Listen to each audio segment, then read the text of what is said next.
অর্থ সমস্যায় ভুগছো, তাহলে এই ভিডিওটি কিন্তু তোমার জন্য। যে উপায়গুলিকে আমি এখানে বলবো যদি সঠিকভাবে পালন করা যায় তাহলে 100% আমি নিশ্চিতভাবে বলতে পারি যে অর্থ সমস্যা এক চুটকিতে কিন্তু দূরীভূত হবে।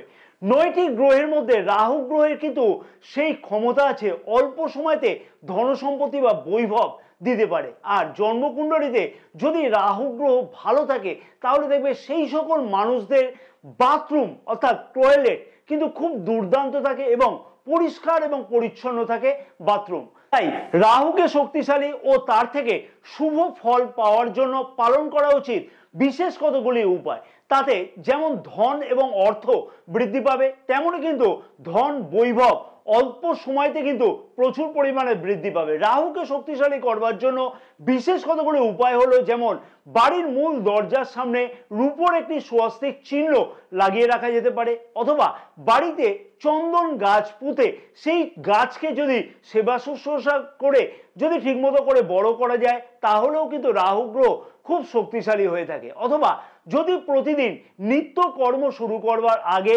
অনামিকা আঙুল দ্বারা চন্দন বেটে অর্থাৎ শ্বেত চন্দন বেটে যদি আজ্ঞাচক্রে তিলক ধারণ করা যায় তাহলে কিন্তু রাহু গ্রহ যথেষ্টই শক্তিশালী হয়। অথবা শোয়ার সময়তে মাথার বালিশের নিচেতে সাদা চন্দনের টুকরো নিয়ে যদি বালিশের নিচেতে শোয়া যায় তাহলে রাহু গ্রহ থেকে কিন্তু দুর্দান্ত শুভ ফল পাওয়া যাবে।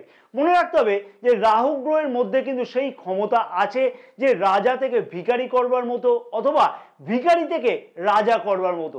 তাই আজ থেকেই কিন্তু এই উপায়গুলিকে অতি অবশ্যই কিন্তু পালন করতে একদমই ভুলো না।